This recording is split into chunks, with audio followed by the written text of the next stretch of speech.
हरे कृष्णा। राधे राधे। सभी भक्तों को सादर प्रणाम। आप सभी भक्तों का दिन मंगलमय हो। महादेव की कृपा आप सभी के जीवन पर बनी रहे। आज की इस वीडियो में आप सुनेंगे श्रावण मास महात्म के 23वें अध्याय की कथा। श्रावण मास महात्म के कल के अध्याय में आपने श्रावण मास में किए जाने वाले संकष्ट हरण व्रत का विधान की कथा का रसपान किया था। भक्तों, श्रावण मास महात्म के 23वें अध्याय में आज हम श्री कृष्ण जन्माष्टमी व्रत का वर्णन की कथा का रसपान करेंगे। तो चलिए भक्तों, वीडियो शुरू करते हैं। ईश्वर बोले, हे सनत कुमार, श्रावण मास में कृष्ण पक्ष की अष्टमी को वृक के चंद्रमा में अर्धरात्रि में इस प्रकार के शुभ योग में देवकी ने वसुदेव से श्री कृष्ण को जन्म दिया। भारत के पश्चिमी देशों में युगादि तिथि के अनुसार मास का नामकरण होता है, अतः श्रावण कृष्ण अष्टमी को भाद्रपद अष्टमी समझना चाहिए। सूर्य के सिंह राशि में प्रवेश करने पर इस श्रेष्ठ महोत्सव को करना चाहिए। सप्तमी के दिन अल्प आहार करें।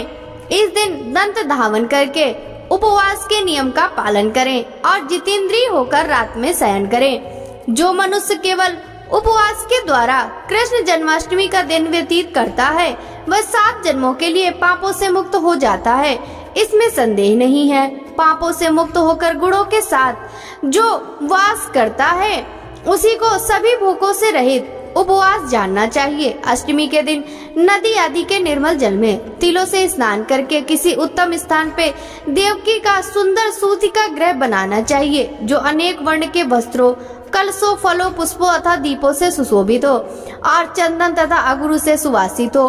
उसमें हरिवंश पुराण के अनुसार गोकुल लीला की रचना करें और उसे बाजों की ध्वनियों तथा नृत्य गीत आदि मंगलों से सदा युक्त रखें। उस ग्रह के मध्य में षष्ठी देवी की प्रतिमा सहित सुवर्ण, चांदी, ताम्र, पीतल, मिट्टी, काष्ठ अथवा मणि की अनेक रंगों से लिखी हुई श्री कृष्ण की प्रतिमा स्थापित करें। वहाँ 8 सल्ल वाले पलंग के ऊपर सभी शुभ लक्षणों से संपन्न प्रसूत अवस्था वाली देवी की मूर्ति रखकर उन सबको एक मंच पर स्थापित करें और उस पर्यक में स्तनपान करते हुए सुप्त बाल रूप श्री कृष्ण को भी स्थापित करें। उस सूतिका ग्रह में एक स्थान पर कन्या को जन्म दी हुई यशोदा को भी कृष्ण के समीप लिखे।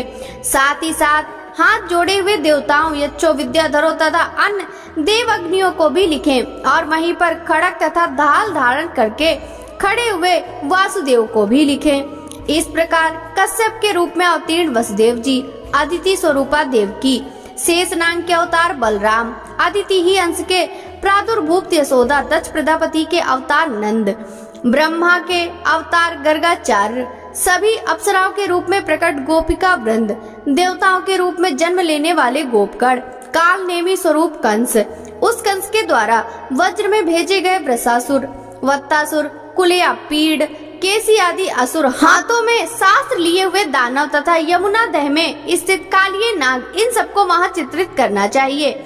इस प्रकार पहले इन्हें बनाकर श्री कृष्ण ने जो कुछ भी लीलाएं की, उन्हें भी अंकित करके भक्ति परायण होकर प्रयत्न पूर्वक 16 उपचारों से देव की इस मंत्र के द्वारा उनकी पूजा करना चाहिए। वेणु तथा वीणा की ध्वनि के द्वारा गान करते हुए प्रधान किन्नों से निरंतर जिनकी स्तुति की जाती है, हाथों में भृंगादि, दर्पण, दूर्वा, दधि, कलश लिए हुए किन्नर जिनकी सेवा कर रहे हैं, जो सैया के ऊपर सुंदर आसन पर भली भांति विराजमान है, जो अत्यंत प्रसन्न मुखमंडल वाली तथा पुत्र से शोभायमान, वे देवताओं की माता तथा विजय सुत सुता देवकी अपने पति वासुदेव सहित सुशोभित हो रही हैं।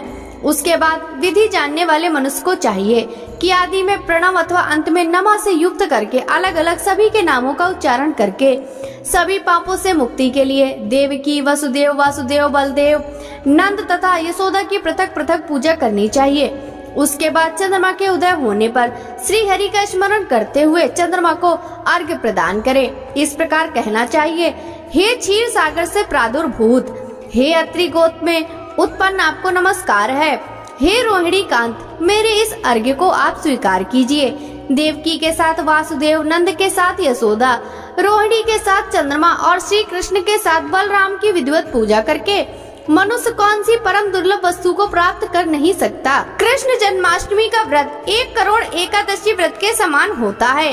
इस प्रकार से उस रात पूजन करके प्रातः नवमी तिथि को भगवती का जन्म महोत्सव वैसे ही मनाना चाहिए जैसे श्री कृष्ण का हुआ था। उसके बाद भक्ति पूर्वक ब्राह्मणों को भोजन कराना चाहिए और उन्हें जो जो अभिष्ट हो गौ धन आदि प्रदान करना चाहिए। उस समय यह कहना चाहिए, श्री कृष्ण मेरे ऊपर प्रसन्न हो, गौ तथा ब्राह्मण का हित करने वाले आप वासुदेव को नमस्कार है, शांति हो, कल्याण हो, ऐसा कहकर उनका विसर्जन कर देना चाहिए। उसके बाद मान होकर बंधु बांधवों के साथ भोजन करना चाहिए। इस प्रकार जो प्रत्येक वर्ष विधान पूर्वक कृष्ण तथा भगवती का जन्म उत्सव मनाता है वह यथोक्त फल प्राप्त करता है। उसे पुत्र, संतान, आरोग्य तथा अतुल सौभाग्य प्राप्त होता है। वह इस लोक में धार्मिक बुद्धि वाला होकर मृत्यु के बाद वैकुंठ लोक को जाता है। हे सनत कुमार, अब इसके उद्यापन का वर्णन करूंगा। इसे किसी पुण्य दिन में विधि पूर्वक करें। इस दिन पूर्व 1 बार भोजन करें और रात में हृदय में विष्णु का स्मरण करते हुए शयन करें। इसके बाद प्रातः काल संध्या आदि कृत्य संपन्न करके ब्राह्मणों को स्वस्ति वाचन कराएं और आचार्य का वरण करके ऋतजों की पूजा करें। इसके बाद वित्त 60 से रहित होकर 1 पल अथवा उसके आधे अथवा उसके भी आधे पल स्वर्ण की प्रतिमा बनवानी चाहिए। इसके बाद रचित मंडप में मंडल के भीतर ब्रह्मा आदि देवताओं की स्थापना करें। इसके बाद वहां तांबे अथवा मिट्टी का एक घट स्थापित करें और उसके ऊपर चांदी या बांस का एक पात्र रखें। उसमें गोविंद की प्रतिमा रखकर वस्त्र से आच्छादित करके व्यक्ति को 16 उपचारों से वैदिक तथा तांत्रिक मंत्रों के द्वारा विधिवत पूजन करें। इसके बाद शंख में पुष्प, फल, चंदन तथा नारिकेल फल सहित शुद्ध जल लेकर पृथ्वी पर घुटने टेककर यह कहते हुए देवकी सहित भगवान श्री कृष्ण को अर्घ्य प्रदान करें। कंस वध के लिए, पृथ्वी का भार उतारने के लिए, कौरवों के विनाश के लिए तथा दैत्यों के संहार के लिए आपने अवतार लिया।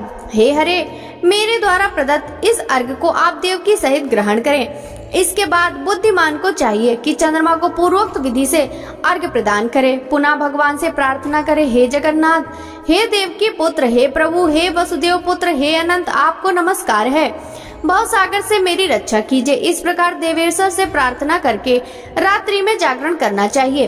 पुनः प्रातः काल शुद्ध जल में स्नान करके जनार्दन का पूजन खीर, तिल और घृत से मूल मंत्र के द्वारा भक्ति पूर्वक 108 आहुति देकर पुरुष सूक्त से हवन करे और पुनः इदम विष्णुवर्ती चक्र में इस मंत्र से केवल घी की आहुति देना चाहिए।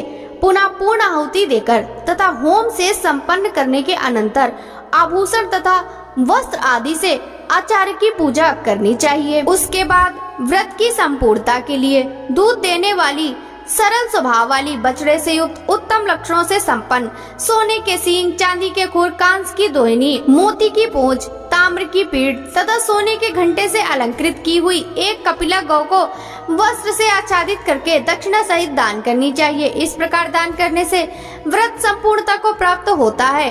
कपिला गौ के अभाव में अन्य गौ भी दी जा सकती है। इसके बाद ऋतुजों को यथा योग दक्षिणा प्रदान करें। इसके बाद 8 ब्राह्मणों को भोजन कराएं, उन्हें दक्षिणा भी दें। पुनः सावधान होकर जल से परिपूर्ण कलश ब्राह्मणों को प्रदान करें और उनसे आज्ञा लेकर अपने बंधुओं के साथ भोजन करें। हे ब्रह्मपुत्र, इस प्रकार व्रत का उद्यापन कृत करने वह बुद्धिमान मनुष्य उसी क्षण पाप रहित हो जाता है और पुत्र पौत्र से युक्त, धन धान्य से संपन्न होकर बहुत समय तक सुखों का उपभोग कर अंत में वैकुंठ प्राप्त करता है। इस प्रकार श्री स्कंद पुराण के अंतर्गत ईश्वर सनत कुमार संवाद में श्रावण मास महात्म्य में श्री कृष्ण जन्माष्टमी व्रत कथन नामक 23वां अध्याय पूर्ण हुआ।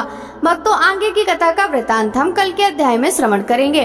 श्रावण मास महात्म्य की यह कथा यदि आपको अच्छी लगी हो तो इस वीडियो को लाइक कर ज्यादा से ज्यादा भक्तों के साथ शेयर कीजिएगा।